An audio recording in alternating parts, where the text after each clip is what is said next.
Keija. Então, boa tarde, colegas. Aqui é um prazer muito grande apresentar a Evelise Foli para vocês. A Evelise, ela fez a graduação dela na UERJ, em Biologia.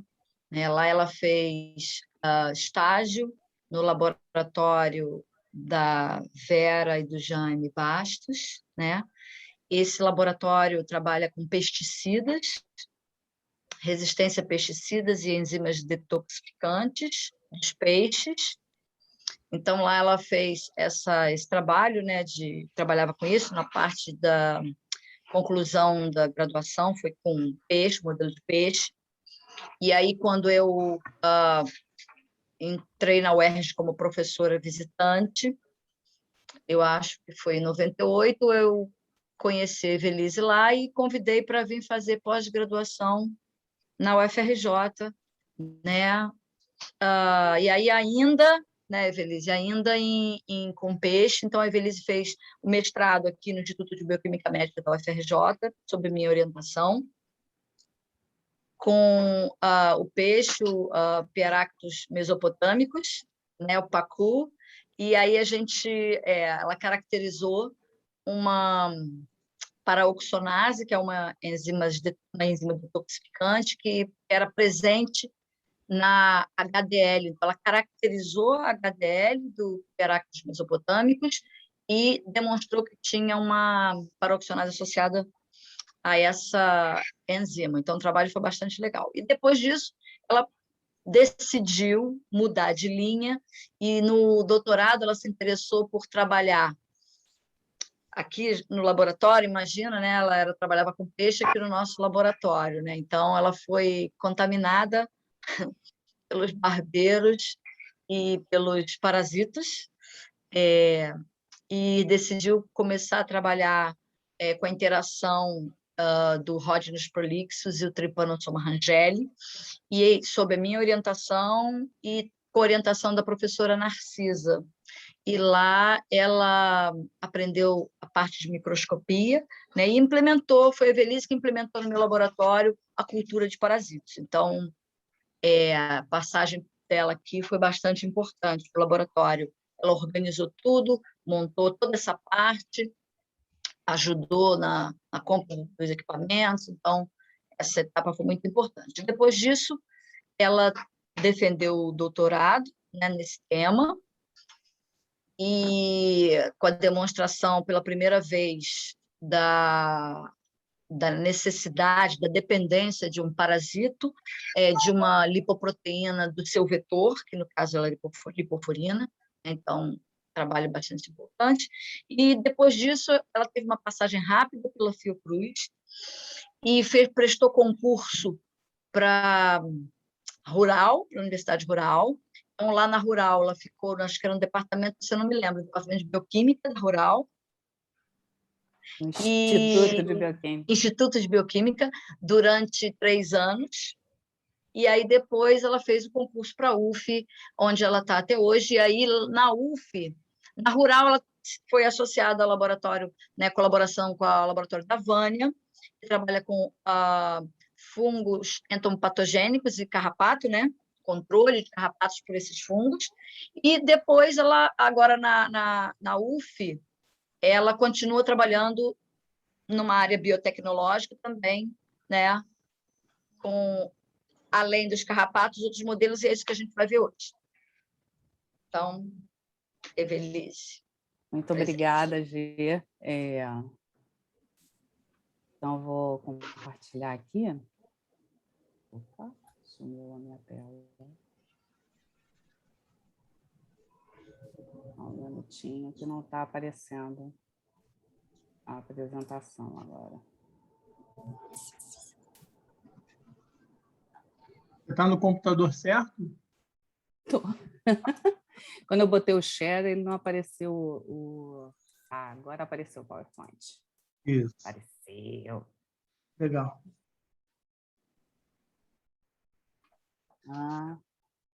Eu fui fazer uma confusão de ter 2 computadores ligados, né? Bem, gente, vou abrir a tela cheia, por isso que eu queria estar com 2 computadores. Vocês estão me ouvindo? Sim. Sim, né? Sim.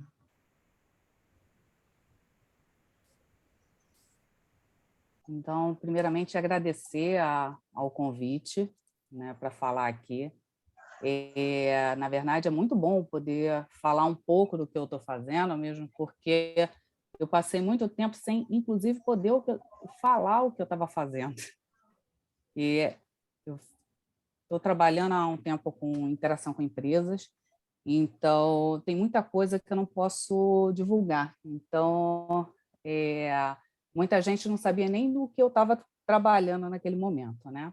Então, eu coloquei, na verdade, esse título aqui, mas como foi falado na reunião do INCT, né, era ideal a gente conhecer, né, o trabalho que está sendo desenvolvido, e apesar de hoje ser o meu foco é trabalhar com rejeitos de biomassas, né, eu ainda tenho alguns trabalhos relacionados a outros pontos que eu vou apresentar aqui para vocês. Então, como a Gê já falou, né, eu, na verdade, fui orientada pela Geórgia, né, no mestrado e no doutorado, eu sou bióloga pela UERJ, e passei no concurso lá na Federal Rural do Rio de Janeiro, na verdade, no Instituto de Química, e ficava no departamento de bioquímica lá. Foi uma passagem muito legal, muito interessante, né? Fiquei lá entre 2006 a 2009 e consegui trabalhar lá com a professora Vânia Bittencourt, né? Onde eu tive o primeiro contato com, na verdade, um artrópodo que era um problema na pecuária, né? Que é o carrapato. Então, nesse momento, eu comecei a trabalhar com a Vânia e ela tinha linha de utilizar fungos entomopatogênicos, né, no controle de carrapato bovino.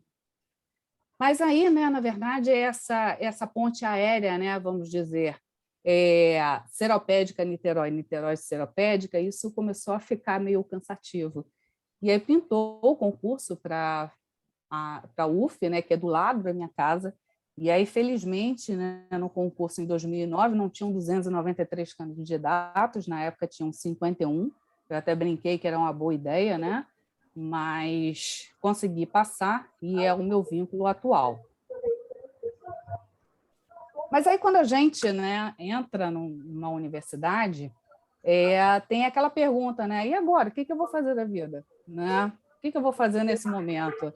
Qual o projeto que eu vou implementar? Né? Qual vai ser a minha linha de pesquisa? E eu lembrei muito disso da fala do Davi, né, que o Davi exatamente estava levantando isso. Poxa, o que eu vou fazer agora? Né? Qual vai ser, o que eu vou seguir? Né? Afinal, a linha de pesquisa anterior, apesar de eu amar, né, trabalhar com lipídios, parasitas, eu não podia ficar na linha que era da minha orientadora. Então, vamos que vamos, né? O que a gente ia fazer, né? Então, nesse momento, comecei a pensar novos projetos, comecei a montar meu laboratório, e como já de cara eu comecei a conversar com algumas instituições privadas, né, eu já estava com a ideia de começar a fazer prestação de serviços do meu laboratório. E com isso eu fiz a marca do laboratório registrada pelo INPI, essa marca é registrada de lá do Laboratório de Estudos em Pragas e Parasitas. Mas tinha um outro problema, né? Você começar a fazer qualquer coisa, né? Como que você começa a trabalhar? Tem que ter financiamento. E financiamento público nem sempre foi tão grande assim. Eu comecei a conversar com parceiros privados, né, e também com outras empresas públicas, e aí eu iniciei uma parceria com uma empresa chamada Belarome Aromaterapia e também com a Embrapa Gado de Leite.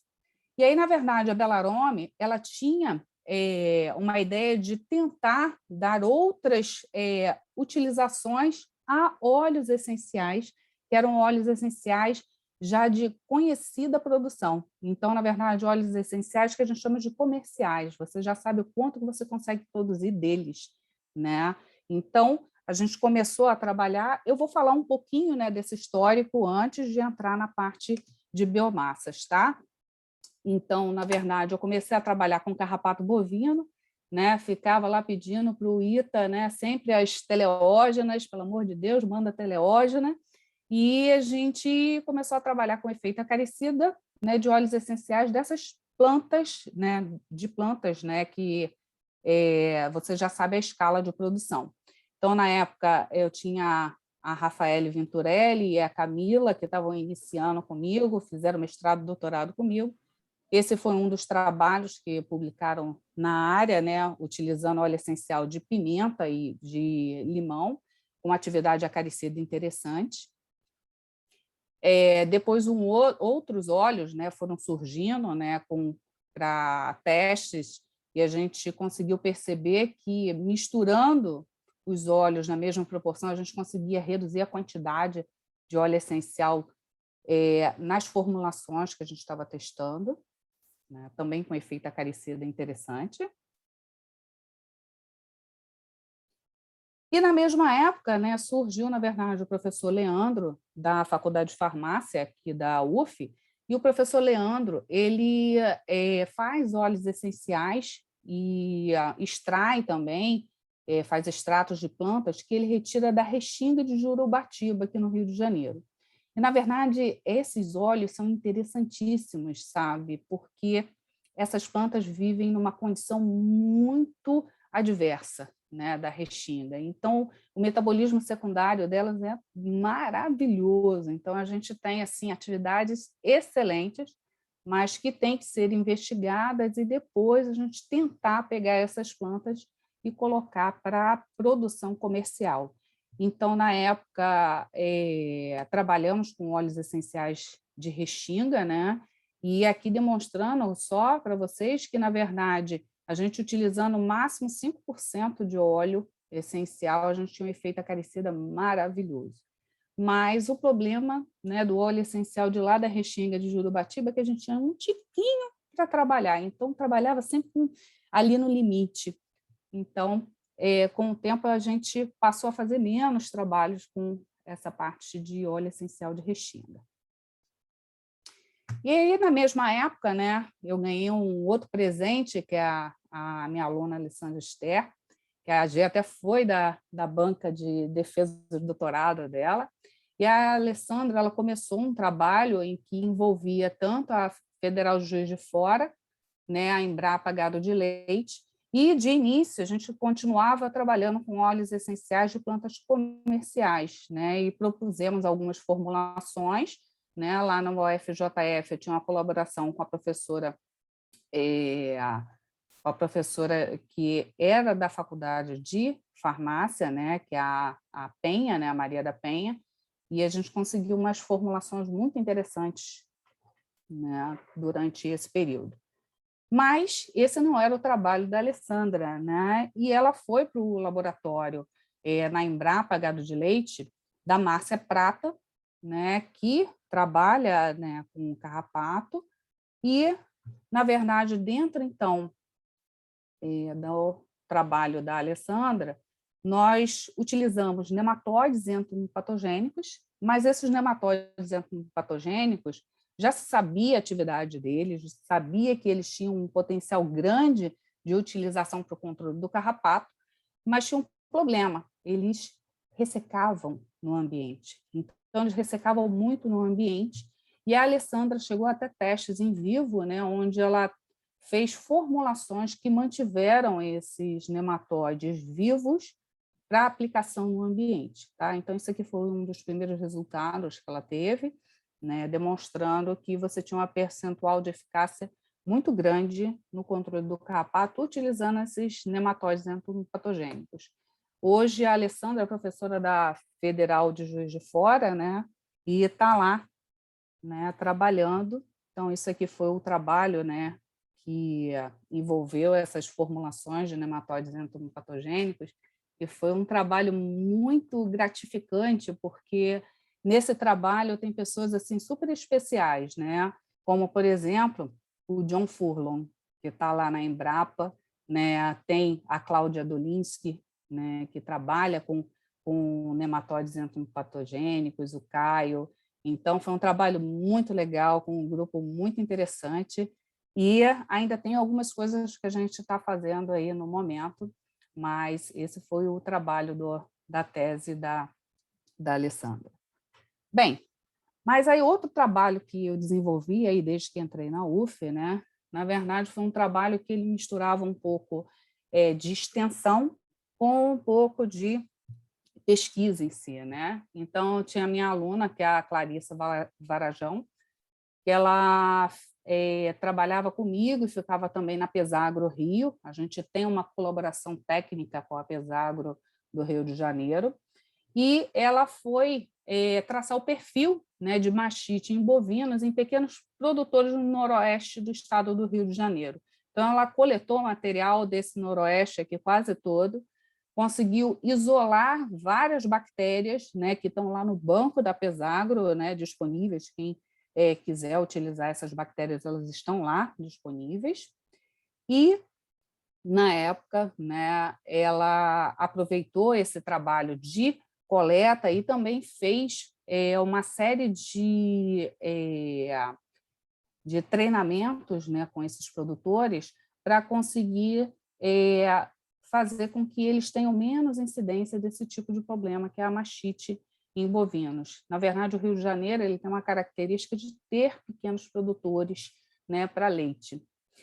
E um outro trabalho que ela acabou fazendo, ela chegou a ter formulações, né, utilizando óleos essenciais que tinham uma atividade muito boa contra essas bactérias que causam mastite em bovinos.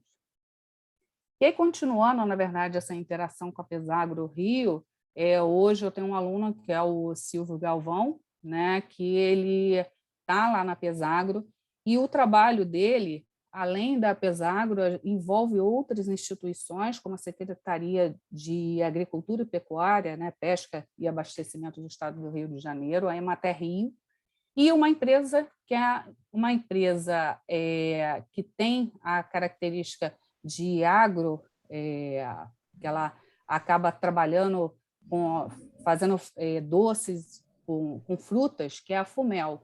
A Fumel fica em Cachoeira do Macacu e é uma empresa muito interessante, familiar, tá? E a Fumel, ela inclusive, hoje em dia ela é internacionalizada, né? Ela exporta os seus doces, por exemplo, para o Canadá. Mas, veja, para quem produz doce a partir de fruta, você tem um problema, você tem que ter uma padronização da produção dessa fruta.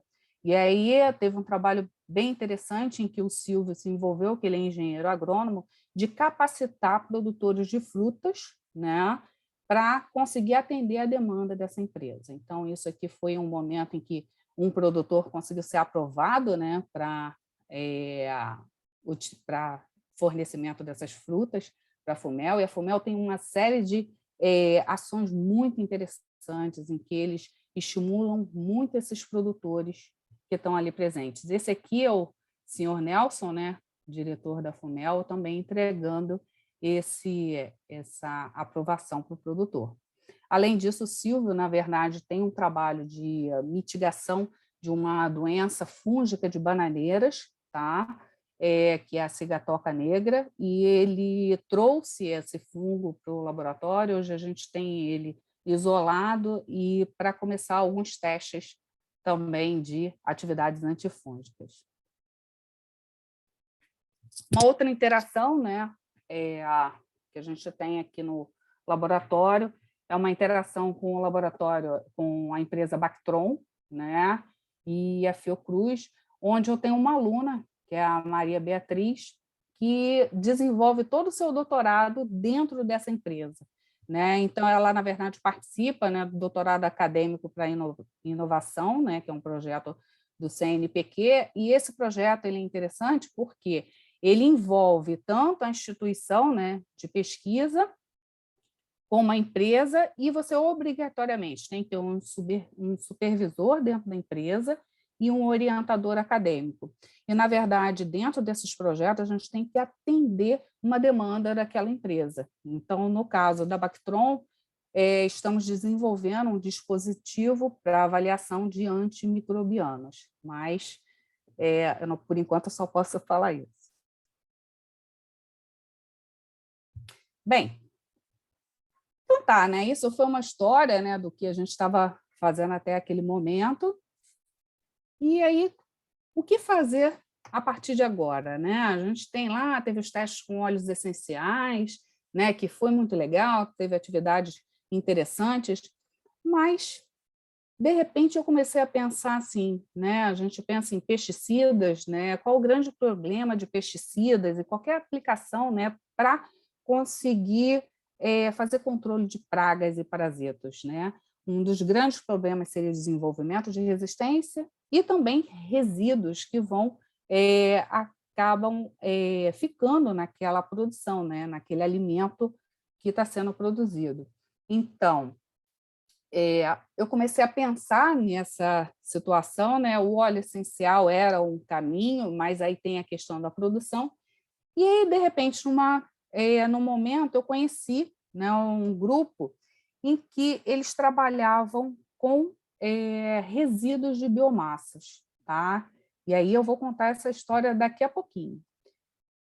Então, além disso, né, pensando em o que eu ia fazer dali para frente, né, qual o modelo que eu ia utilizar. Primeira coisa, né, quando você pensa de um modelo hematófago, você tem que manter o quê?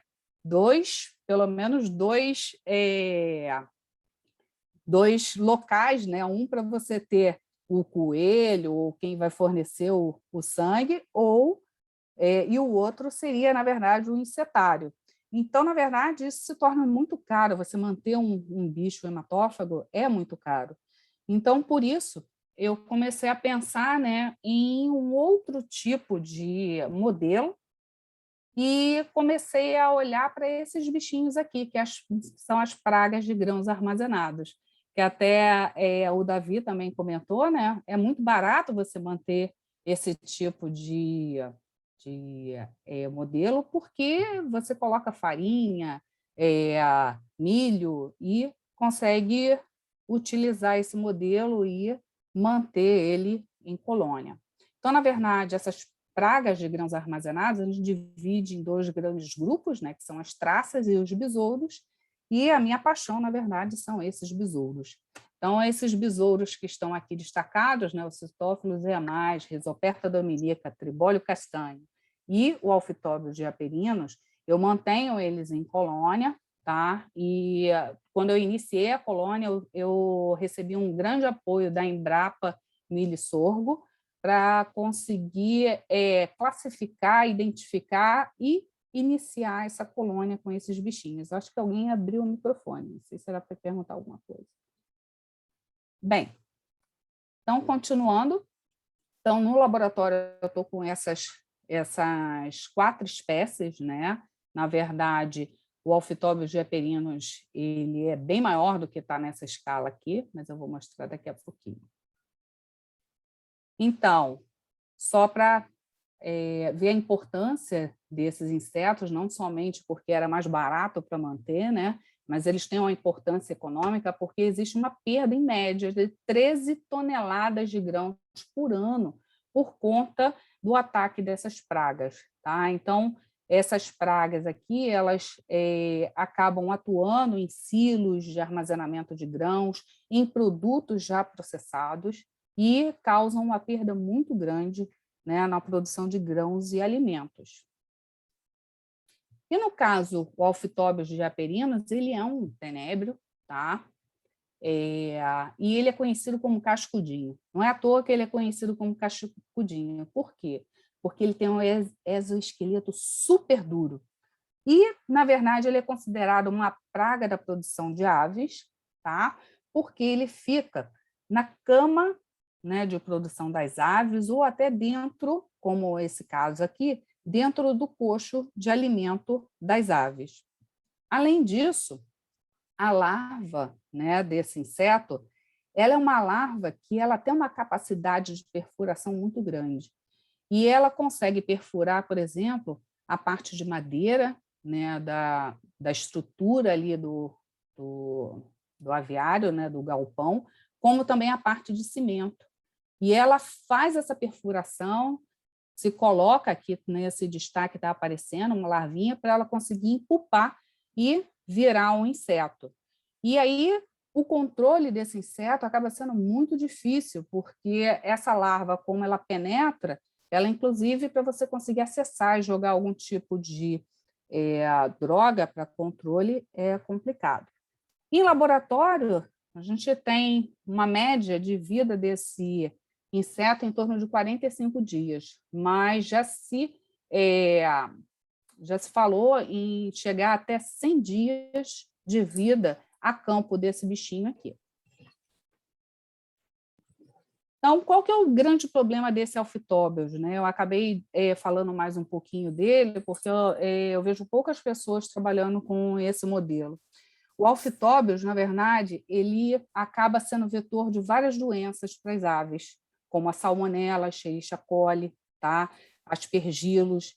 E essas doenças, na verdade, ele transmite, né, para a ave, porque se você pensar na ave lá no galinheiro, né, ela, na verdade, ela tem um tempo que ela fica, né, naquele lote de produção, né, e nesse tempo de vida que ela fica ali, ela tem que comer a sua ração para ela engordar o tanto que é o ideal para o lote. Só que o hábito dessas aves, elas acabam, tudo que se movimenta, elas acabam bicando. E, infelizmente, quando você tem muito Alphitobius ali, ela acaba comendo o Alphitobius. E quando ela acaba comendo o Alphitobius, além dessas lesões de trato, né, transmissão de doenças, ela acaba ficando com menos peso do que o ideal. Então, aqui eu mostro um destaque de uma moela de uma ave que consumiu bastante Alphitobius. Essa aqui gostou bastante de Alphitobius. Tudo isso pretinho aqui é cascudinho que ela acabou ingerindo. Uma foto até meio nojenta, né? Bem, e aí voltando com relação ao controle de insetos pragas. Evenice, ali é lesão ou é só casca acumulada? Não, faz lesão no trato. Ali tem lesão. Aqui, no papo, o cascudinho ele não morre assim no início. Então, ele fica ali e acaba fazendo lesões ali no trato. E ainda tem outra coisa, né? O Alphitobius, ele fica ali na cama de aves e quando você tem algum animal moribundo, alguma ave moribunda, ele ataca, tá? Ele acaba se aproveitando e ataca. Então, ele se aproveita, tanto faz de resto de ração, fezes ou até do próprio animal que esteja moribundo naquele momento, tá?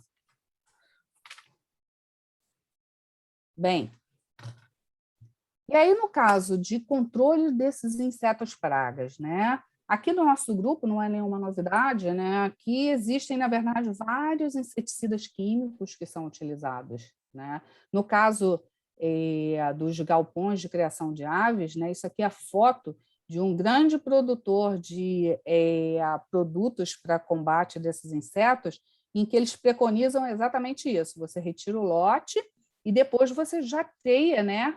O que são produtos organoclorados, né, piretroides, no local. Então, é dessa forma aqui que é feito o controle desse inseto. Ou, então, utilização do que a gente chama de vassoura de fogo. Mas é um tanto perigoso, né, porque se você der alguma bobeira aqui, você pode incendiar o galpão como um todo. Agora, no caso das pragas de grãos, né, que atacam diretamente grãos, existem locais em que você tem a injeção aqui de gases, né, para fazer a fumigação desses grãos e matar os insetos que estão ali presentes. Mas, além de gases, existem umas pastilhas que eu vou mostrar ali na frente, de fosfina, que são utilizadas e são altamente tóxicas. Bem, e aí, como eu falei logo há pouquinho, né? Eu estava interessada, na verdade, de produzir alguma coisa que tenha algum ganho, né, no ambiente, não somente eliminar resíduos, mas que, de alguma forma, você tirasse alguma biomassa do ambiente, algum resíduo do ambiente. E aí eu entrei muito, né, nessa história de mecanismo de desenvolvimento limpo, né, com reciclagem de carbonos para a redução de resíduos agroindustriais. Mas era uma ideia, né, que eu tinha, mas eu precisava de gente que acreditasse nisso e começasse a trabalhar comigo, né? Então, será que era possível realizar isso? Será que eu ia ter algum parceiro que topasse essa ideia maluca, né? Vamos ver o que vai dar, né?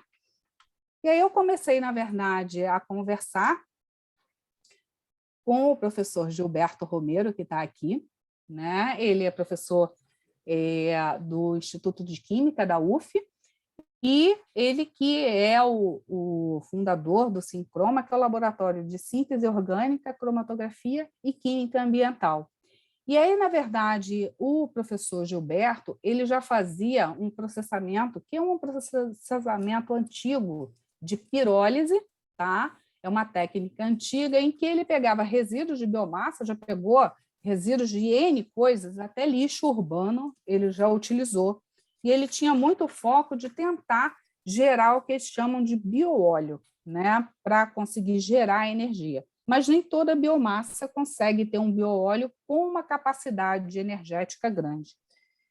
Então, ele, na verdade, na época, eu conversei, né, de talvez utilizar esse mecanismo, e a gente pegou e resolveu escrever um projeto para a FAPERJ, porque, na época, em 2014, abriu esse edital aqui, Apoio à Pesquisa Científica e Tecnológica em Química Verde. E aí, nesse projeto, entrou o Gilberto, eu e a Márcia, que é outra colaboradora desse laboratório, e a gente ganhou o projeto. Então, a FAPERJ disse, olha, vocês não são tão malucos assim, né? Vamos ver o que vai dar isso. Vamos ver se ia dar em alguma coisa. E aí, na verdade, depois do Gilberto e a Márcia, que estão aqui embaixo, eu consegui convencer outras pessoas a trabalharem comigo, né? E aí entrou mais gente nesse grupo, a Claude Cohen, né, da Economia da UF, o Amaro Pereira, da COP, da UFRJ, e o Alessandro Valério, da incubadora da UERJ, e formamos um grupo de economia circular. Tá? Então, esse grupo de economia circular, ele, inclusive, a gente dá alguns pareceres, né, para algumas empresas do que fazer, né, para melhorar a produção, economizando energia elétrica, utilizando outros elementos, e até hoje a gente está trabalhando aí em conjunto. Então, eu consegui agregar mais esses outros que encamparam essa ideia maluca. Bem, então, na verdade, o que eu estou fazendo principalmente agora nesse momento, né? A gente está utilizando biomassas, né, de origens distintas, logicamente. Eu não estou utilizando uma biomassa como se fosse um lixo doméstico, né, que tem de tudo ali dentro, né? A gente, na verdade, tem um controle do que é essa biomassa, mas o que seriam essas biomassas? Resíduos, né? Resíduos, por exemplo, de produção de sucos, né, de produção de algumas castanhas, né? Então, a gente pega esses resíduos, né? Temos um conversor lá no laboratório do professor Gilberto. Esse conversor faz uma conversão termoquímica em ausência de oxigênio e, na verdade, esse conversor ele acaba gerando 4 produtos. Um biogás, uma fração que é dita aquosa, tá? Porque ela tem uma aparência mais aquosa, tem uma interação um pouquinho mais aquosa, uma fração que seria o bioóleo e um carvão. Alguém abriu o áudio. Desculpa, gente, é porque eu não estou vendo a tela, então não sei. Já fecharam, acho que foi um engano. Então, na verdade, tem esses 4 produtos aqui que podem ser gerados. O gás, né, é um problema para ser armazenado, então, normalmente, a gente dispensa. O carvão é utilizado principalmente como adubo em algumas produções. E essas frações aquosas e oleosa aqui, a fração oleosa, dependendo de qual é a biomassa que entra, você, na verdade, não consegue utilizar ela como uma fonte de energia, como um bioóleo. Então, conversando com o Gilberto, ele falou o seguinte, que essa fração oleosa, às vezes, não dava para utilizar, e essa fração aquosa era descartada também. Então, eu disse, poxa, descartada, mas o que tem dentro? Aí a gente começou a analisar o que tinha dentro dessa fração aquosa. E aí, na verdade, junto com o Gilberto, apesar dessa metodologia ser muito antiga, eu fiz uma proposta de alteração dessa metodologia, né? Então, a gente alterou o processo e, com isso, a gente teve um ganho grande aí, que eu vou mostrar para vocês daqui a pouco. Então, dentro do trabalho que a gente acabou desenvolvendo, nós pegamos essas frações líquidas, né, e fomos testar, ver se tinha atividade biocida. Mas, de onde vêm essas biomassas? Né?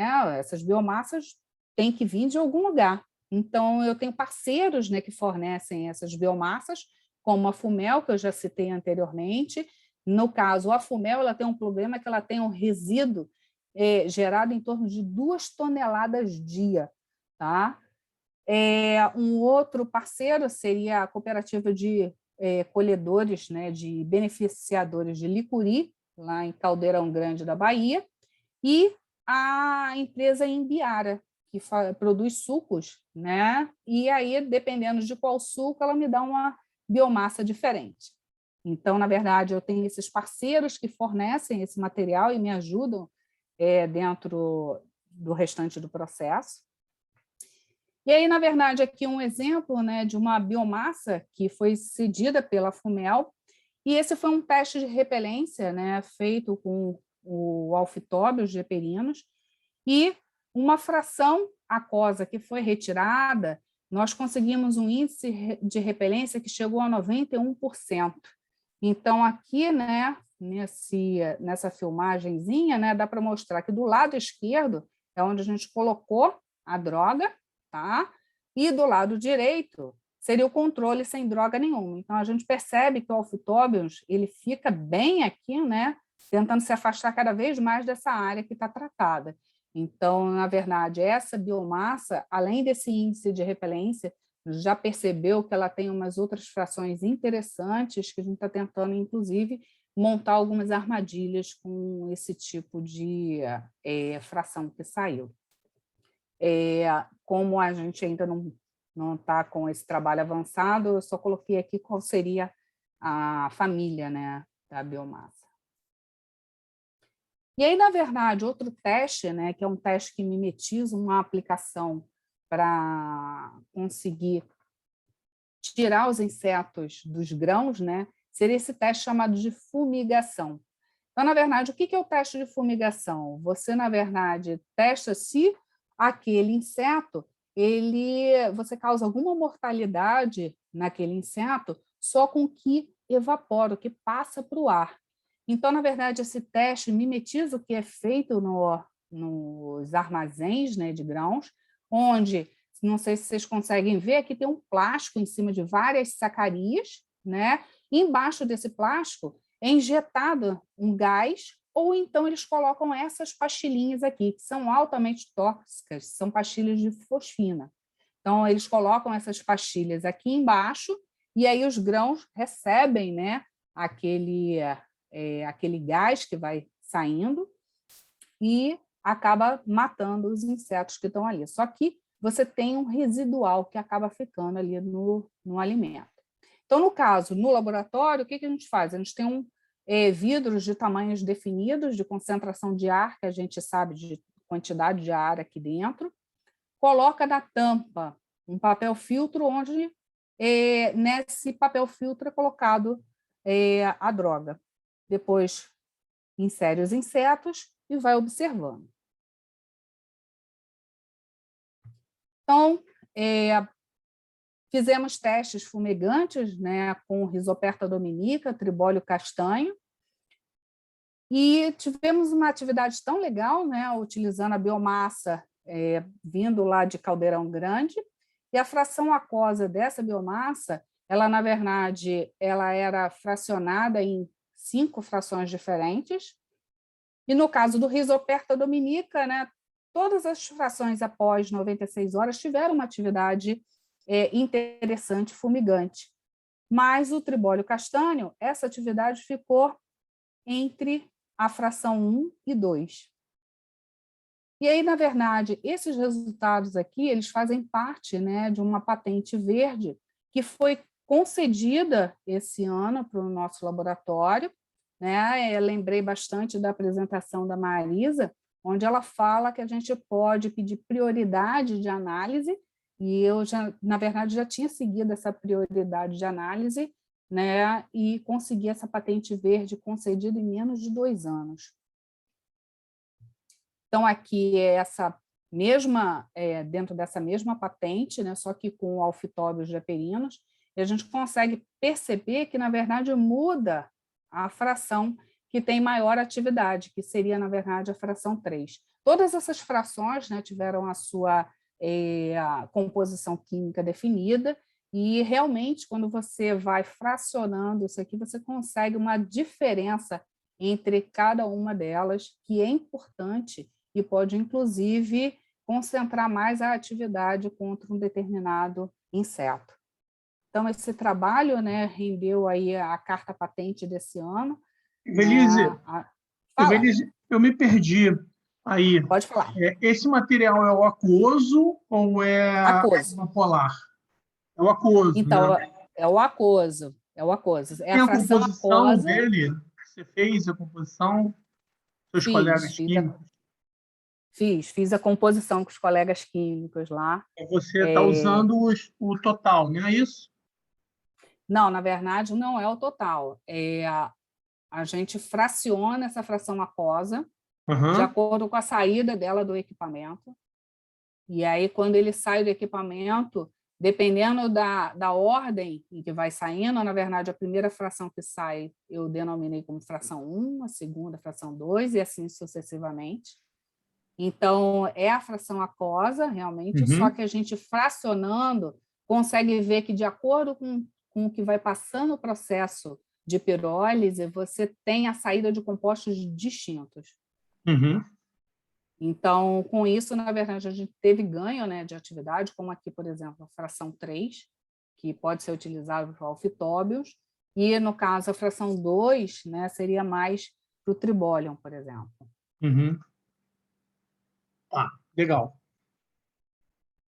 E aí, na verdade, aqui eu estava mostrando a carta patente, né, que tem 2 alunos que participam, o Alexander, né, que é atual doutorando no laboratório, a Camila, que é minha pós-doc, e a patente foi depositada dia 11/4/2019 e concedida dia 30/3/2021. Então, como a Marisa falou, se você tem alguma coisa para dentro dessa prioridade, que use. No caso, patente verde é quando você usa alguma tecnologia verde, né? Alguma tecnologia em que você possa, por exemplo, reciclar carbonos, que é o que eu estou fazendo aqui. Na verdade, eu estou utilizando o que era lixo e estou transformando em biocidas de aplicação direta, né, na agropecuária. Então, aí, continuando aqui o trabalho com essa fração aquosa que vocês viram anteriormente, esse é um teste de repelência feito com o tribólium castanho, envolvendo a minha outra doutoranda, que é a Juliana, né, que está agora no laboratório, e essa fração aquosa também demonstrou uma atividade repelente para o tribólium castanho.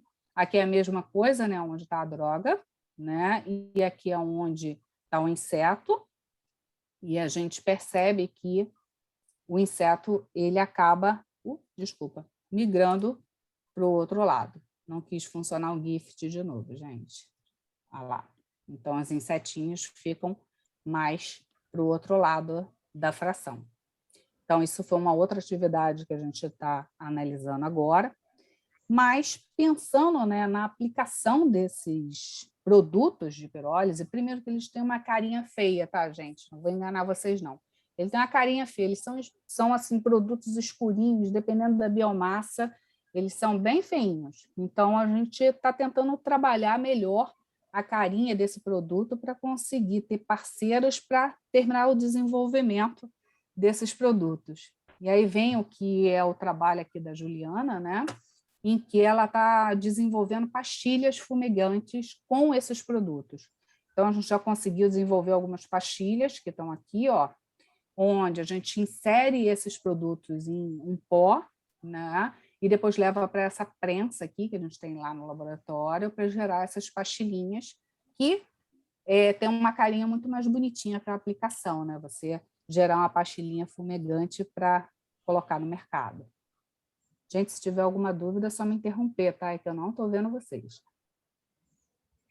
Oi, Felipe, Massuda. Oi, Massudinho. Pode falar. Esses produtos, eles são tóxicos para mamíferos? Como é que é isso? Você Então, chegou a testar? Sim, cheguei a testar. Como eles têm cor, né, a gente teve uma dificuldade grande de conseguir ver diretamente, por exemplo, citotoxicidade, né? Então, a gente conseguiu, através de métodos de medida por lactato desidrogenase, conseguimos ver que em célula vero, né, e uma outra célula também bovina, que você não tem toxicidade para esse tipo de célula, né? Agora, a gente está partindo para fazer os testes de toxicidade com organismos não-alvo, que o meu aluno está começando a montar esses testes com organismos não-alvo, usando aquela Daphna magna, né? Então, a gente está tentando colocar ela no laboratório e também tem um outro teste que a gente está colocando, tentando fazer, né? Na verdade, o que aconteceu? Quando começou a pandemia, a gente ia fazer esses testes e aí fechou tudo. Então, outro teste é com a galéria, né? Tem uma colaboradora nossa lá no Instituto Biomédico da UF, que ela tem uma colônia de galéria, e vamos fazer os testes de toxicidade também com a galéria. Então, Evelise, e com galinha, não com frango, que seria... Então, eu ainda não testei com o frango, né? Mas, primeiramente, né, vejam, eu ainda estou em desenvolvimento, né? Fui com as células de mamífero e ainda vou testar com outros organismos, né? A gente vai dentro do que vai conseguindo no momento, né? Mas a gente pretende, sim. Poderia fazer com ratos e camundongos também na alimentação para ver se é tóxico ou não. Eventualmente, você pode proteger rações, esse tipo de coisa também. Então, se não for tóxico, tudo bem. Sim. Na verdade, assim, uma coisa que até eu não comentei no início, a pirólise, ela já é usada há muito tempo, tá? E, inclusive, existem vários produtos que já estão no mercado que utilizam produtos de pirólise. Na verdade, quando você pensa em defumação, aquelas defumações químicas, elas utilizam o que a gente chama de fumaça líquida, que é um derivado, na verdade, de um processo de pirólise. Então, existem vários trabalhos já demonstrando que você pode ter o consumo desse tipo de produto. Lógico que tem variação com a biomassa que você está utilizando. Então, isso não está sendo negligenciado, é que a gente ainda não teve tempo, tá? Como eu falei, isso era uma ideia lá no início, né? Eu fui conseguindo parceiros e estou começando e estou apresentando aqui para ver se eu consigo mais ainda gente para entrar nessa ideia comigo. Então uma pastilhazinha desse tamanho, é 1 centímetro? É 1 centímetro. 1 centímetro. Então, uma Essa pastilhinha, é para o teste. por exemplo, uma pastilhinha desse num saco de 5 quilos de arroz, será que segura a peteca da infecção dos bichinhos? A gente ainda está testando, Massuda. É o grande hit, ainda entendi. Estamos testando. A gente já teve Legal. ideia também de colocar esse produto, inserir em embalagem. Tem uma professora de Volta Redonda, da UF, que ela faz incorporação de antimicrobianos em embalagem. A gente pensou em pedir para ela, ver se ela consegue inserir esse tipo de produto em embalagem, mas está na ideia ainda, não foi para frente, mas é uma ideia também. Legal, interessante. Está seguindo. Bem, além da pastilhinha, né, também tem o trabalho aqui, que é da Juliana, com a Yasmin, que acabou de entrar no laboratório, em que esse material está, né, sendo colocado nesse pozinho, E o que nós verificamos é que esse pozinho ele tem uma atividade contra a larva de carrapato muito boa. Então, tem os testes iniciais, né? A gente ainda vai comprovar, mas provavelmente a gente vai chegar a um carrapaticida em pó para jogar, por exemplo, a campo para matar larvinha de carrapato, né? Pelo menos a ideia é essa, né? Como diria o meu ex-orientador lá da UERJ, né? A gente está sempre tentando o nosso Nobel. Vamos lá, vamos tentar. E aí, na verdade, esse aqui é um trabalho que ele já está, na verdade, pré-aceito, né, numa revista. Então, por isso que eu estou mostrando aqui, que está utilizando produtos de pirólise. Na verdade, a fase oleosa agora, né, eu tentei botar aqui a gotinha para o pessoal não ficar muito perdido. Então, a fase oleosa de uma biomassa, e essa fase oleosa, né, teve atividade contra o carrapato bovino. Então, aqui nesse gráfico, né, seriam os dias, né, após a aplicação do produto, a concentração que nós utilizamos, e aí, lógico, isso não é miscível em água, né, ele tem uma característica mais apolar.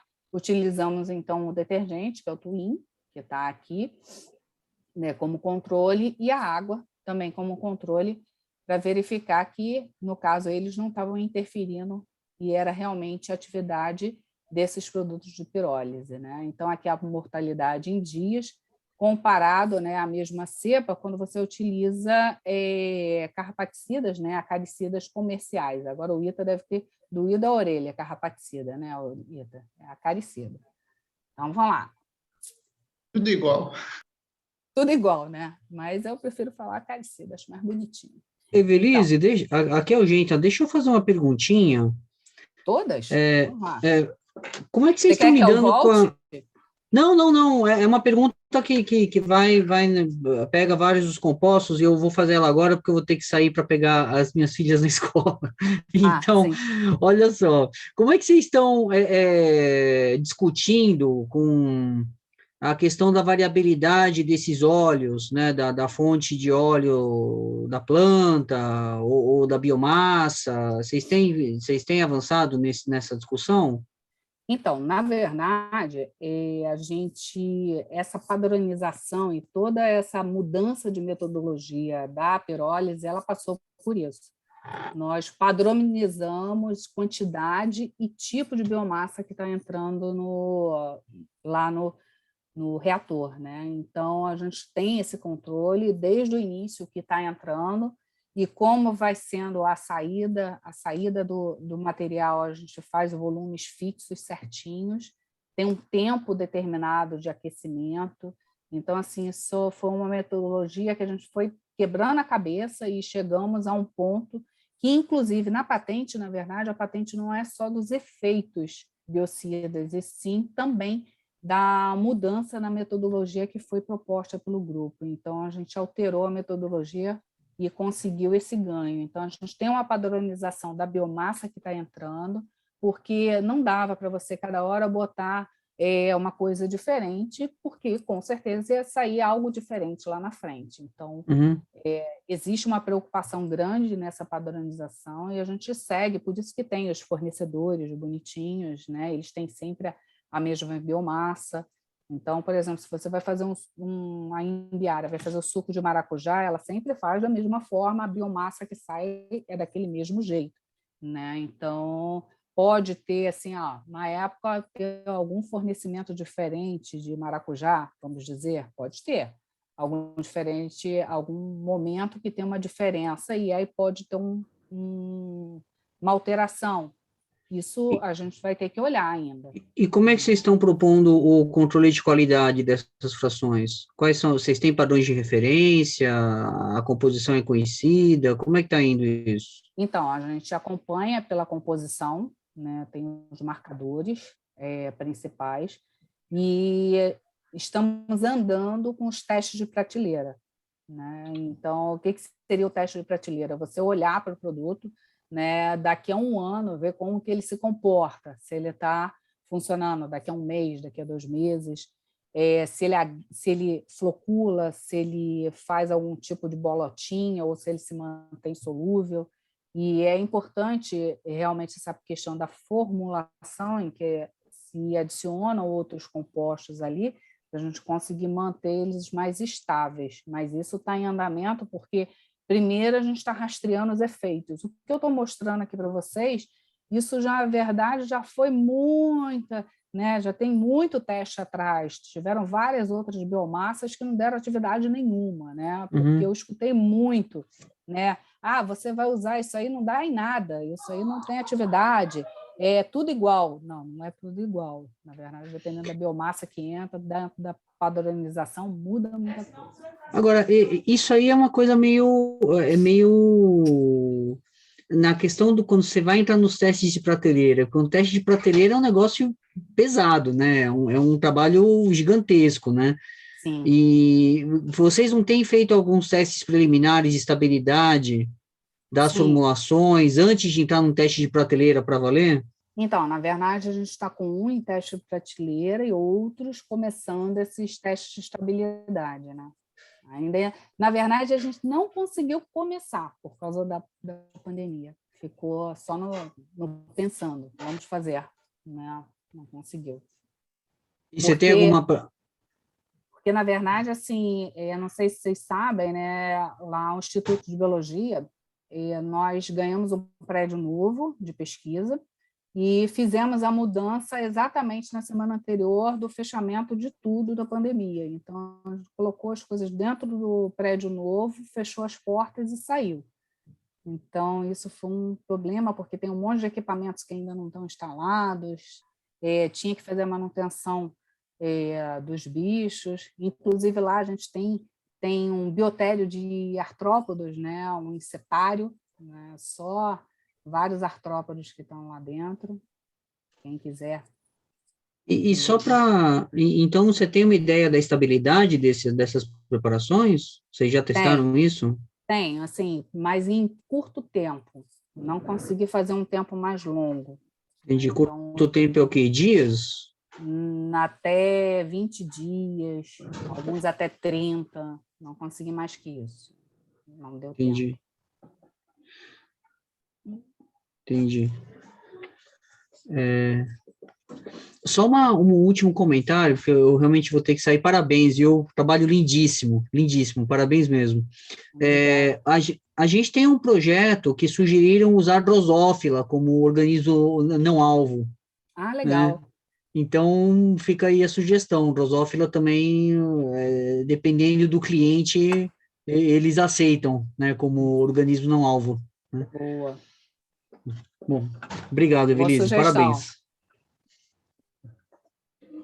Bem, aí continuando, né, com relação aos produtos de fase oleosa, né, da pirólise, esse aqui foi um teste em que as fêmeas foram incubadas, né, com esse produto de pirólise, e aqui, né, as concentrações do produto que foi utilizado. E o que aconteceu?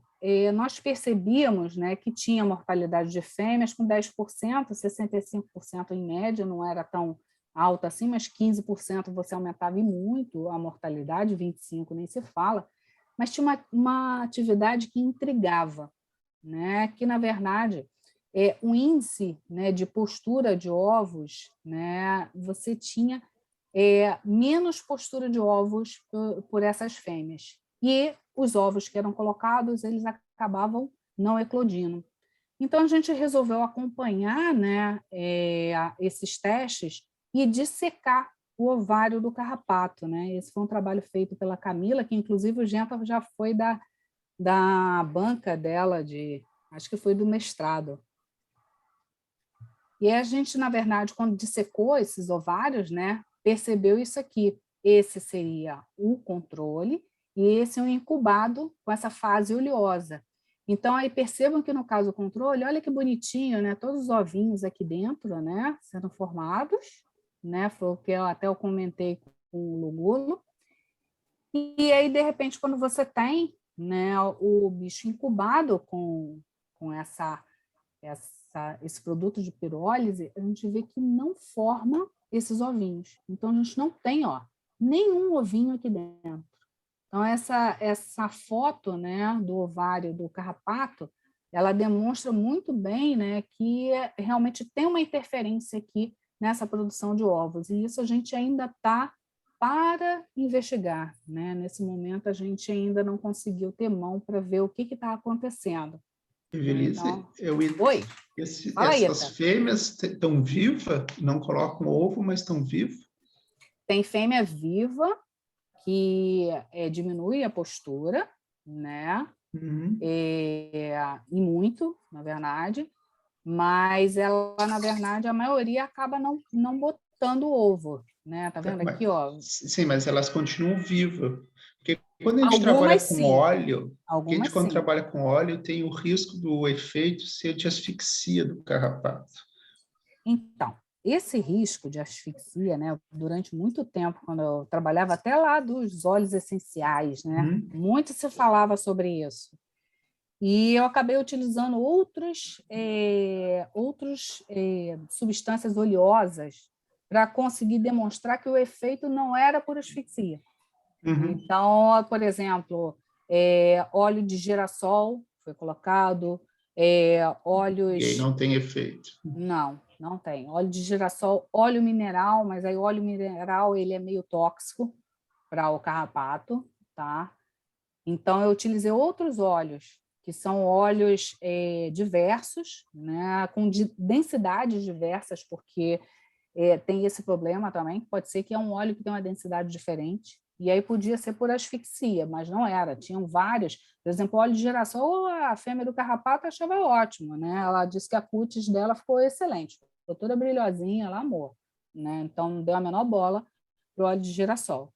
Né? Continuou botando ovo, feliz e contente. Não, Então, isso que é que as dúvidas, quando a gente testava, sempre tinha essa dúvida de matava por asfixia ou não, mas tu tem esses controles, acho que mostra bem que não é por causa disso. na verdade, Ita, essa dúvida... vivas e não botarem ovo. Essa dúvida já era bem lá antiga, na verdade, eu já tinha um óleo essencial lá, né, nos meus testes iniciais, que também o carrapato não colocava ovo, tá? E acontecia a mesma coisa, né? Mas eu não sei qual é o efeito. Então, desde lá, a gente tem alguns produtos que ocasionam esse tipo de dano, né? Que o bicho acaba não fazendo postura de ovos. Então, a gente sabe que isso acontece, sabe qual é o produto, mas ainda não identificou o que ele está fazendo, né? Então, qual que é o alvo, a gente está pesquisando o que está acontecendo ali. Esses óleos interferem na digestão, Evelise? Você lembra? Na digestão do sangue. Bem, no caso do carrapato, pode ser até que sim, porque tem uns que eles ficam inteirinhos, né? Ficam com... Então, pode ser que tenha interferência na digestão também. E aí seja essa a causa, né? Que aí você não digere, não tem o elemento para fazer o ovo. Quem sabe, né? Agora, eu tinha um óleo essencial que, na verdade, o carrapato ficava igual um caroço de feijão. Duro, duro, duro, duro, duro. Sabe? Ele, na verdade, não hemolizava, como a maior parte acontece, né? Que estoura tudo por dentro, hemoliza. Ele não fazia isso. Ele ficava duro inteiro, parecia que você tinha plastificado o bicho. Né? Até eu brincava com os alunos, falando que era feijão, mas alguns não gostavam que eu falava isso, porque disse que depois prejudicava o almoço. Vai ver que era um super diurético. Eu pensei nisso. Alguns pediram para fazer teste com essa questão de água, né? Mas eu andei pensando nisso também. Mas ficou um pouquinho lá atrás. E aí ver essa história dessas frações. Bem, aí eu vou continuar, né? Que daqui a pouco o pessoal está me matando, né? Na verdade, eu tô encerrando aqui. Esse aqui, né? Convido todo mundo, quando a gente estiver aberto aí, né? A visitações. Esse é o prédio novo da biologia da UF, né? O bloco N de mamãe, né? O nosso laboratório novinho está lá.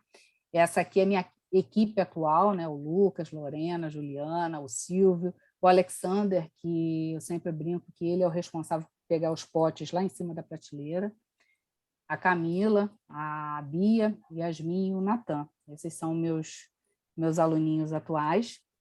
E aí eu não podia deixar de agradecer, né, a minha pós-graduação querida, que foi desde que eu entrei no PPBI, que eu tentei, na verdade, fazer sempre essa interação com a universidade e setor privado. Inclusive, atualmente, eu sou a professora que dá a parte de empreendedorismo do curso, agência de inovação, as Embrapas, né, INCT, que eu não poderia deixar de agradecer, agência de fomento, Emater, Pesagro, FAPERJ, né, CNPq e CAPES, e meus parceiros também privados, que eu não posso esquecer deles, me ajudam bastante no desenvolvimento dos meus trabalhos. E obrigada quem quiser falar alguma coisa, eu acho que eu falei demais. João Feliz. Muito bom. Aí eu quero me inscrever para falar. Pode falar, Pode Mônica. falar, Mônica. É você mesmo. Pode começar. Eu já consegui o primeiro lugar? Com certeza. Sempre. É o vício do segue, o vício do segue. Quero me inscrever para falar. Então, primeiro quero super parabenizar, Evelise, o seu trabalho, né? Que eu estou aqui numa pós-graduação de biotecnologia, então estou acompanhando bem de perto toda essa problemática dos resíduos, né? Então, assim, é uma ideia muito legal, assim, que eu acho que abre um mundão, porque o que a gente precisa desenvolver nesse país é ciência e tecnologia, né? Ciência até que a gente já desenvolveu bastante, mas tecnologia bem pouco, né? Então, seu trabalho está muito bonito, muito bonito. Eu só fiquei, assim, preocupada com uma coisa, assim, né? Tudo bem que você está fazendo pirólise, né? E toda a sua obtenção é pirólise. A minha pergunta é, primeiro, o custo, né? Se você mediu alguma coisa em relação a esse custo da pirólise. E a outra coisa é o impacto, né? Porque quando você faz a pirólise, você pode até gerar compostos mais tóxicos para o organismo. Você pode até ter, mas sei lá, vamos lá. Você tem um percentual que vai atacar os bichinhos aí, os coleópteros aí, mas você tem também uma série de coisas que você gera que pode prejudicar muito a natureza. Então, eu queria saber como é que você está fazendo essa avaliação, assim, porque eu sei que quando a gente deposita uma patente, a patente não é um estudo, vamos dizer assim, científico, bonito, com prós e contras, né? A patente é uma ideia, quer dizer, não existe patente de ideia, na realidade, a patente ou é um processo ou é um produto, né? Exato. E no seu caso, você patenteou um processo-produto? Processo e produto. Processo-produto. Mas, e assim, qual é o custo, qual é o impacto ambiental que você calcula com esse método aí que você está utilizando para a obtenção do produto, na realidade? Você pode ter alguma coisa para falar sobre isso? Na verdade, Mônica, assim, dependendo de qual a biomassa, né, a gente está olhando os produtos, né, você tem razão de preocupação de gerar um produto mais tóxico, né, mas se você pensar o que já tem aí no mercado, né, você tem aplicação de organoclorado, piretroide, isso é tóxico pra caramba, dependendo da concentração, né? Então, dependendo da concentração, tudo pode ser muito tóxico. E o que é muito legal dessa parte dos produtos que eu estou propondo é que eles acabam sendo voláteis e não ficam tanto ali dando um residual, se você pensar num alimento, tá? E com relação a custo, por exemplo, a gente já tem não sei se você lembra da apresentação, eu falei que eu tenho um grupo de economia circular, a gente tem uma avaliação econômica, por exemplo, que está sendo proposta para a FUMEL, em que a gente pode acoplar o resíduo que eles estão tendo, que inclusive é um problema para eles, porque fica aquele resíduo lá da produção, eles pagam o transporte para tirar aquilo dali. A gente está propondo a utilização daquele resíduo dentro de um processo desse de pirólise E na verdade, esse processo vai ser acoplado às caldeiras que eles utilizam e produzindo energia para a produção da própria empresa.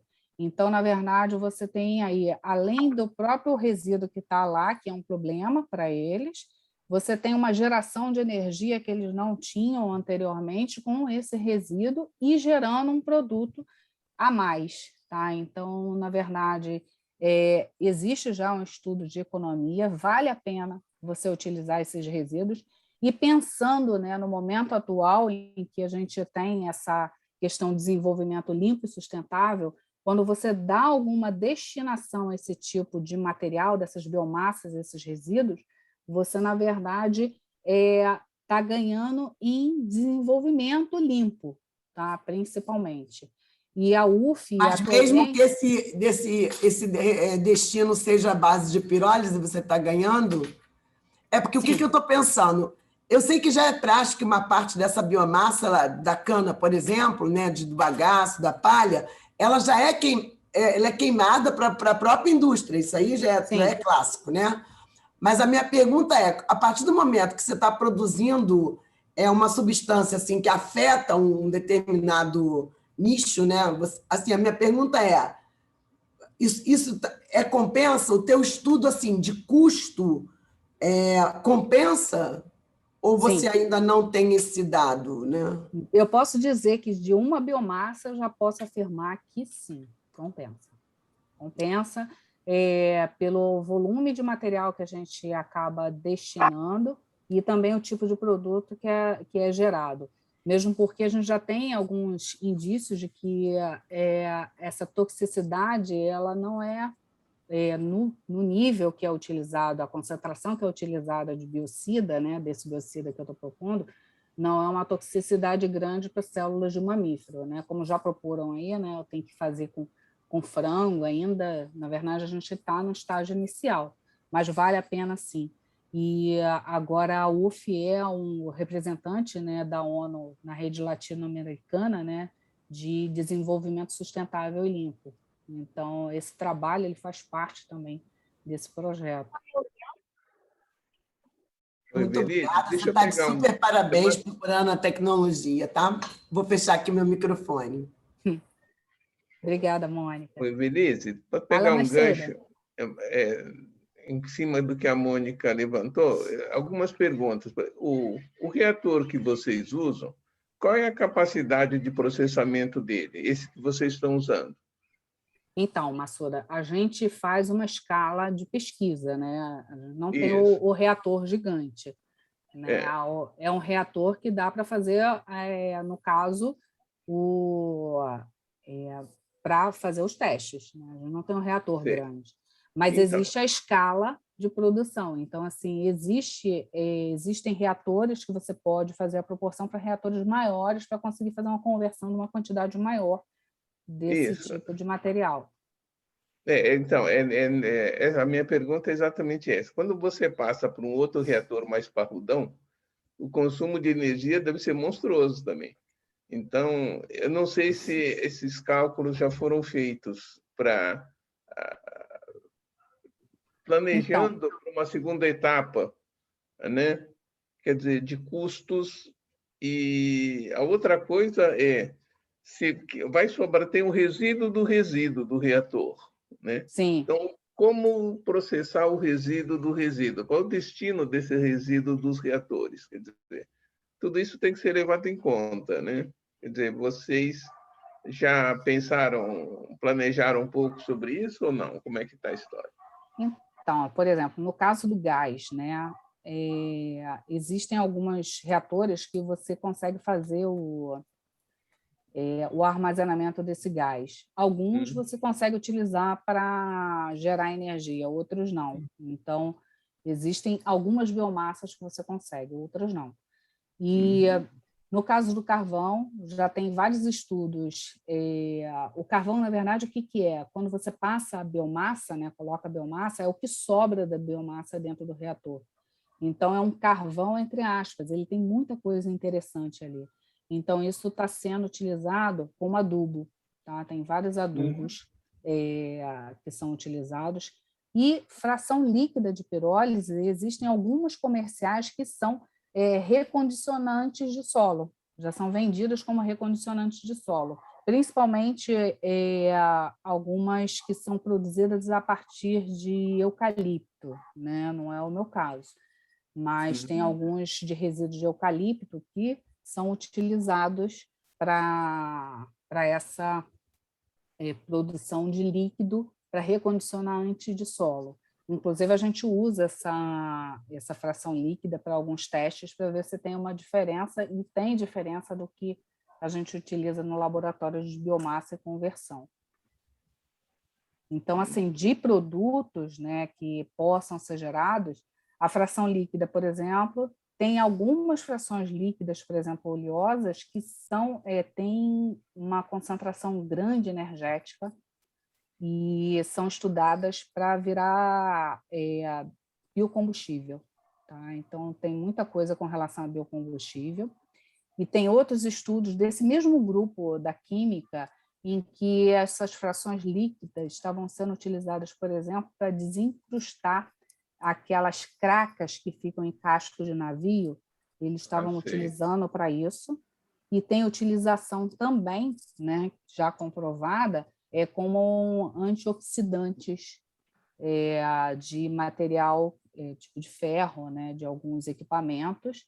E esses óleos, por exemplo, também estão em aplicação para máquinas, para conseguir como se fossem lubrificantes. Então, assim, tem uma gama de estudos em cima desses produtos que estão sendo gerados por pirólise. Logicamente, você não pode chegar, vou pirolizar uma mesa, né? Vou enfiar lá qualquer coisa. Não, você tem que ter um padrão, né? Você sabe, para a biomassa que está entrando, ela gera produtos diferentes, né? Eu já tive biomassa, por exemplo, que gerou na primeira fração uma concentração de 78% de ácido acético. Eu disse, opa, uma nova forma de gerar ácido acético. Eu disse, vou purificar e vou vender ácido acético, vou ficar rica. Né? Então, assim, já aconteceu outro que gerou hexano numa outra fração. Né? Então, pode acontecer isso dependendo da biomassa. Então, você pensando, é variável. É variável. E outra coisa, esses processos de pirólise, eles são diferentes. Existem pirólise rápida, pirólise lenta, né? Então, tem processos diferentes. No meu caso, é uma pirólise que tem uma sequência de aquecimento diferente que a gente propôs, e você consegue tirar os produtos sem carbonizar completamente o material, né? Que tem isso, porque quando você carboniza completamente, na verdade, você pensa assim, no material que é uma madeira, se carboniza tudo, você vai ver o quê? Fragmentos, né, daquela celulose que vai estar aparecendo lá na frente. E não é esse o interesse. A gente acaba tendo outros fragmentos diferentes ali pelo caminho. E tem para estudo, a gente tem no fundão, com uma colaboradora nossa, tem um reator pequenininho, de escala mini, e ele produz concentrações miudinhas, assim, a gente consegue mimetizar mais efeitos, né? Mais variações ali naquele pequenininho. Bom, posso fazer uma última pergunta? Depois eu libero para as pessoas. Bom, pode. Deixa eu só dizer assim, primeiro, dizer que adorei ter visto esse seu trabalho e a sua capacidade de juntar pessoas em torno da coisa. Parabéns por tudo isso. Obrigada, Marcelo. Agora, a fração solúvel que é produto da pirólise depois, quer dizer, se você não passar pela pirólise e fazer uma extração, triturar o material orgânico e passar água só, esse produto que você vê que são da fase aquosa, elas saem ou é outra coisa? É outra coisa. É produto da pirólise. Porque a é uma fração aquosa produto da pirólise. Sim, a termoconversão ela faz alterações, né, nessas moléculas. Não é a mesma coisa que é colocado, não. É que eu imaginava. Valeu, parabéns. Massuda, saudade da época que você ficava lá na bancada comigo, quando eu trabalhava com peixinho, Ele adorava, porque eu era a única que trabalhava com peixe num laboratório de artrópode, né? Então, assim, eu sofria bullying o tempo todo dos outros, mas Massuda adorava. Quando eu chegava lá com o pacu, ficava lá, ele ficava olhando eu dissecar, ele se amarrava, sabe? Isso, eu queria roubar teus peixes para pescar. Não, ele se propôs a ir lá me ajudar, entendeu? É. Pegar os peixes. Evelise, muito legal o teu resultado. Eu acho que tu está no momento que faz mais pergunta do que resposta, né? Sim. E outra coisa, assim, eu sei que quando a gente tem esse trabalho, principalmente quando tem aplicado, tem duas vertentes. Uma é o dado prático, né? O resultado aplicado, que é ciência aplicada, e o outro, ciência básica. Vocês estão investigando qual é o componente desse extrato que tem efeito nos insetos? Ou, por enquanto, vocês não estão dando conta? Imagino que deve ter muito mais perguntas do que resposta, né? Na verdade, o Ita, isso é uma pergunta que desde a época de óleos essenciais eu tenho, né? Porque, assim, quando você pensa em óleos essenciais, você tem em torno assim, de 20, né, compostos ali dentro. Assim, chutando, mínimo, né, que está ali dentro. Então, eu sempre tinha essa pergunta do referi. Eu ficava irritada. Né, olha só, você não tem o majoritário que tem atividade. Então, por várias vezes eu fiz testes com o que tinha ali, pelo menos de majoritariamente naquele óleo, e aí via que não era aquilo que dava atividade. Na verdade, era tudo em sinergismo, tudo que estava dentro daquele óleo. E quando a gente pensa na pirólise, na verdade, eu aumento o número de compostos que eu estou trabalhando, tá? Em torno de 40. Quando a gente joga na análise bidimensional, dá mais coisa ainda. Então, dependendo, você tem uma quantidade gigante de compostos ali, e aí você pode até, por uma analogia do que você já tem na literatura, isso aqui é, sei lá, um anticolinesterase, né? Como tem alguns que eu sei que são. E aí eu estou até colocando agora para fazer uma TLC agregada com essa parte de colinesterase, né?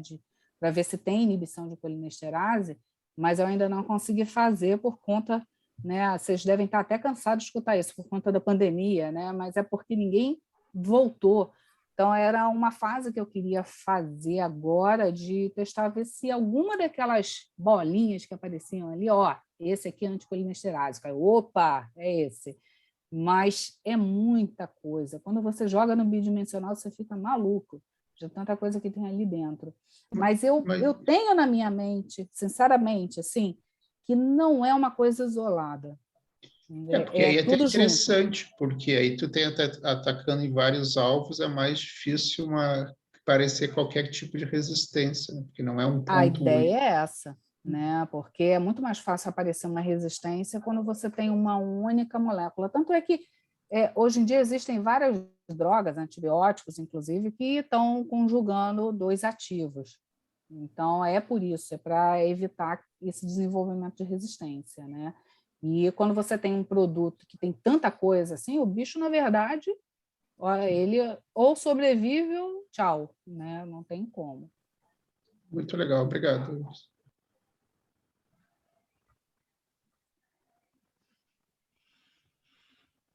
Legal, Evelise. Evê, só uma perguntinha rápida. Você fez a composição dos óleos? Fiz, de todos. O que tem majoritário lá? E tem de tudo, Gê. Na verdade, se você coloca, por exemplo, fruto, que ainda tem casquinha, como é no caso lá do licuri, tem hidrocarbonetos aparecendo ali dentro, né? Às vezes aparecem traços também de ácidos graxos, alguns aparecem, né, ali dentro. Porque, teoricamente, esses óleos têm muito triacilglicerol, né? Muito. Mas quando eu falo assim do que eu estou utilizando, na verdade, é o resíduo. Então, acaba, no caso do licuri, né, que é o que já está até patenteado, né, eles tiram a sementinha que tem mais óleo, então fica mais a casquinha, né, com aquela pelezinha. Se eu pirolizasse a semente em si, pode ser que eu tinha uma fração mais rica, né, em ácidos graxos, mas não é o caso desse resíduo. Né? Então, quando você tem mais da casquinha, tem menos esse tipo de óleo aparecendo. Existe, sim, tem lá, mas não é um majoritário, mas aparece sim. O Evelise, tem um trabalho nosso que saiu, a gente recebeu uns óleos de um português, o Ita, né? Participou desse projeto, foi a tese de um aluno meu. E uma coisa muito curiosa que aconteceu nos resultados, as frações desse óleo, os compostos definidos, ele é um químico, o português, né? E mandou para a gente. Nós testamos em carrapato, e aí a gente teve a oportunidade, numa colaboração com um grupo africano, né, de testar carrapatos da mesma família, só que africanos, carrapatos de reservas que nunca receberam qualquer acaricida ou tiveram influência de qualquer outro composto, né? Então, carrapatos naturais, da mesma família. E eles são muito... Está num paper que nós publicamos há pouco tempo, eles são muito, muito, muito mais resistentes, os africanos, do que o Boófilos, que é esse carrapato criado pela avó, né? De uma maneira, esse bebezinho que vovô, né? come Vovô naquele Ita. boizinho super bem tratado do Ita e tal. Então, esse é um resultado muito legal. A pergunta que eu te faço é: vocês pensaram nisso em algum momento? Assim, porque tem, assim, tem determinados bichos que, até devido às questões ambientais, eles são muito mais, têm uma resposta muito diferenciada, né? Em relação aos produtos de vocês. Eu estou falando até do ponto de vista comercial, até puxando para a linha que você está assumindo, entendeu? E que nós não fazemos isso, nós olhamos mais a questão biológica em si, entendeu? Na verdade, o que acontece? A gente ainda está naquele estágio inicial, vamos dizer que a gente está no TRL2 no máximo, né? Então, a gente ainda não fez teste com outros outros insetos, outros carrapatos, por exemplo, outros artrópodos, mas até a ideia da Daphnia magna era porque ele é um crustáceozinho, né? Então, um artrópodozinho. É aquela pulguinha d'água, né? Sim. Que aí é mais ou menos próximo. Mas essa ideia de testar em outras a gente tem, mas ainda não teve mão para fazer, não. A ideia está lá, né? Não falta... Na verdade, não falta ideia. Os meus alunos, de vez em quando, eu chego assim, sabe o que eu pensei? Aí eles já ficam, acho que arrepia a coluna de cima e embaixo, né? Eu já venho com a ideia maluca e vou tentando, né? Mas, assim, tem a ideia de fazer isso, sim, né? Mas a gente, de início, foi essa questão da reciclagem, né? Eu tinha muito isso em mente, eu sempre quis muito trabalhar nessa área, né? É muito engraçado que eu vim, na verdade, de trabalho com ciência básica, né? Desde o início, mas eu sempre tive a ideia de tentar gerar algum tipo de produto. Eu acho que muito do start dessa questão do produto foi quando eu comecei a participar do programa em biotecnologia, que é o que a Mônica falou, né? A gente tem muito esse foco em biotecnologia. Agora, na verdade, a pós virou para interdisciplinar, né? Mas continua com o nome biotecnologia e tem muita inserção ainda dessa questão de geração de produtos. Legal. Feliz, meio que o Longulo estava falando, na verdade, eu te dar uma sugestão. Eu não sei, tu já tem noção de o volume de matéria-prima que vocês vão ter? Qual é, quando estiver funcionando em grande escala, o volume de matéria-prima que vocês vão ter? Qual é o volume de produtos que vocês vão poder? Porque pensando em carrapato, um mercado que eu acho que é muito mais promissor para isso é, em vez de carrapato do bovino, carrapato do cachorro. Tá? Por quê? Porque o valor agregado é muito mais alto. Tá? Então, tu perde essa limitação de ter que ter um produto barato. Tanto que alguns princípios ativos para carrapaticida não são lançados para bovino, que é para manter o preço alto no produto para cachorro, que vale muito mais a pena para a indústria. E, além disso, tem todo esse apelo ecológico, produto verde, no mercado de donos de cães, tem um apelo muito maior, porque tem toda uma questão social, quem compra produtos para cachorro tem um poder aquisitivo maior do que um produtor rural que ele quer carrapaticida o mais barato que tiver. Então, se o teu produto for mais caro que o carrapaticida, ele vai continuar usando a carrapaticida. Agora, o dono de cachorro pode usar esse produto, porque mesmo sendo mais caro, porque tem todo um apelo. Eu acho que em carrapato, eu pensaria em testar em ripicéfalos sanguíneos, que é o de cachorro, que eu acho que vale a pena. Ao contrário, tipo assim, eu não acredito que vacina vai funcionar para cachorro, porque vacina tem que, tendo um carrapato ou 1000 carrapatos, um cachorro é o mesmo problema. Em bovino, não, a gente está reduzindo, funciona. Mas esse produto ainda tem um apelo que não é um produto tóxico para o humano, então pode botar num ambiente doméstico, eu acho que eu testaria É uma isso. ideia, né? O mundo pet, na verdade, eu falo por mim mesmo, né? Eu, quando comecei com carrapato bovino, na verdade, eu tinha interesse porque eu sempre tive cachorrinho, né? Então, assim, os meus pugs, tadinhos, sofriam com carrapato. Então, eu sempre pensei numa coisa desse tipo. Eu sou da época que o Frontline começou a ser utilizado e não durava 15 dias aqui em Niterói. Então, eu ficava desesperado, troço caro e não funcionava. Mas, pensando assim, primeiro na pergunta, né, com relação à escala, a gente tem ideia dessa escala, sim, por conta dessa questão da metodologia que a gente formalizou, né? Então, a gente sabe quanto que bota de biomassa e quanto que sai de produto. Então, para fazer um reator maior, né, na verdade, a escala é para análise, né, para a gente conseguir trabalhar com aquilo ali. A gente tem a ideia da escala, sim. A gente consegue, tem um tanto de biomassa, o que é padronizado atualmente, a gente coloca 300 gramas de biomassa dentro do reador, né? E aí, cada fração daquela aquosa são 15 ml, e 15 ml de fração oleosa. Então, a gente tem isso padronizado certinho, de acordo com o tempo que vai saindo ali do reator. Lógico, né, a gente sempre tem um percalço, né? Pode acontecer, como já aconteceu, a gente só tinha uma fração, botou no reator e naquele dia o reator estourou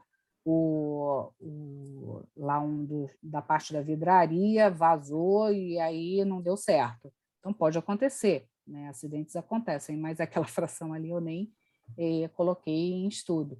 Então, assim, essa escala, né, essa escalabilidade, né, eu tenho muito isso também, porque eu acabei que dentro dessa história da pós-graduação, quando eu comecei formação de empreendedores, não sei o que mais, e aí pintou um curso do Sebrae, e eu fui fazer o curso do Sebrae de formação de empreendedores, né? Então, naquela época me deu um start de o que eu precisava, eu tenho que pensar em escala, eu tenho que pensar em produto, custo. Então, tudo isso foi colocado, né, desde o início. E até um pouco também no que a gente conversava no nosso bio-RH lá, eu e a Marcinha Paz, também tinha muito disso, saudade da época das nossas reuniões lá com o cafezinho, né, conversando sobre a biotecnologia do Estado. Mas, então, essa ideia de escala a gente já tinha. Agora, realmente, o produto, se você colocar para PET, o valor é outro, com certeza, né? Só que eu tenho um problema com esse produto, que é a cor. E aí, imaginando, assim, por exemplo, se eu colocar um produto de pirólise no pelinho do cachorrinho branquinho do Lulu da Pomerânia, vai ser um problema. Então, agora eu não estou, assim, pode ser uma coisa no ambiente, aí talvez, né? Vamos ver, isso ainda tem muito caminho para chegar lá, Sim. Mas a ideia, né? A gente tem aquela vontade, eu quero chegar lá, mas será? Vamos pensando, vamos tentando resolver, mas talvez eu não consiga chegar lá. Mas para bovino, o dono do bovino não está nem aí se ele vai ficar amarelo, se ele vai ficar preto, se ele vai ficar cor de abóbora, não está nem aí. O importante é ter o carrapato, né? Ele quer a carne e diminuir aquele tempo, né? Depois que você aplica o produto, né? Que isso também é importante. Isso aí é para bovino para leite, seria interessante para... Eu até nem mostrei aqui dados, né, mas eu tenho vários dados também com atividade antimicrobiana desses produtos, né? Então, mas principalmente utilizando cepas que foram isoladas de mastite em bovinos, né? As cepas que vieram tanto da Embrapa Gado de Leite como essas que a gente tem na Pesagro, que foi minha aluna que isolou lá do noroeste do estado do Rio de Janeiro, que estão disponíveis, quem quiser trabalhar com isso, a gente tem lá também. No banco lá da Pesagro. O Termione está pedindo a pergunta, mas antes de passar para o Termione, eu queria informar vocês que a gente fez 1 ano de artropódio. E aproveitando a presença do Anderson aí, que foi quem abriu o artropódio, né? Então ele ainda está aí. Eu não sei se o Anderson está aí. Isso, está aí, sim. Legal, Anderson. Está aqui. Isso. Tá ali, parabéns, time forte aqui. Obrigado. Ele estava lá nos Estados Unidos, né, Anderson? Não foi ele ainda estava no sabático ainda, né? Isso. Eu tinha mandado umas publicações na página do INCT, e aí o Pedro e depois o Logulo falaram, né, da ideia de fazer um seminário, né, para toda a comunidade, não só para o laboratório de vocês aí. Então, eu agradeço aí. E sempre agradeço, gente, a forma que vocês aí, o NCT, me receberam desde que eu fui contratado, desde que eu conheci vocês, né? Obrigado mesmo, viu? E parabéns. Legal, Anderson. Eu acho que o Anderson mesa. É o vídeo ainda que tem maior audiência até agora. Ah, é? Uau! É um Fred Mercury, né? Assim. Então, realmente... Bom, gente, a notícia boa é que aquela segunda parte do vídeo que o ITA editou, porque ainda não estava publicado, o artigo saiu agora em julho. Demorou 1 ano. Então, libera aí. Agora que pode liberar a segunda parte, viu, Ita? Legal, Anderson.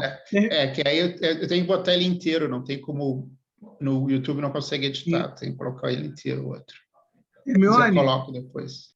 Hermione está pedindo para perguntar. Muito legal mesmo. Acho que isso todos comentaram. Mas uma coisa que não sei como vocês vão abordar é a possibilidade de serem cancerígenos. Misturas de produtos de pirólise são cancerígenos. Nem produto de muita pirólise, até bacon defumado, já está suspeita, né? Como é que vocês estão vendo isso? Na verdade, Termione, a gente já está fazendo teste assim, né, com células cancerígenas, né, conhecidas, né? Por enquanto, está tranquilo, não está tendo nenhum tipo de efeito, mas, como você citou, né? Bacon faz mal, é cancerígeno, mas todo mundo come, né? E tem vários resíduos, né, que vêm em alimentos, né, que são prejudiciais.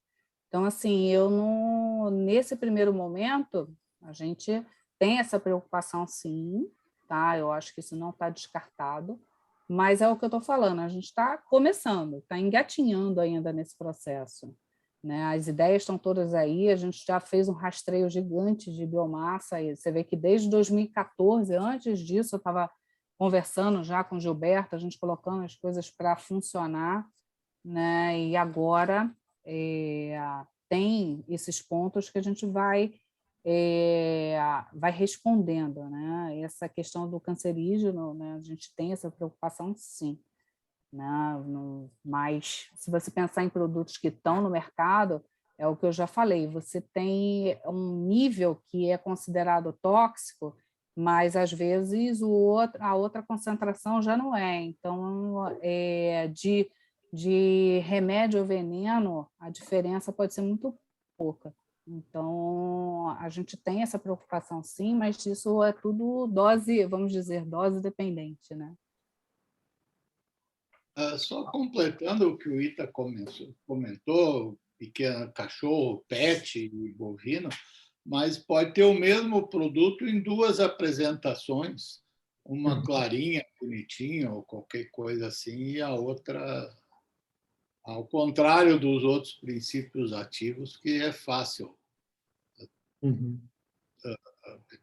usar para o outro fim.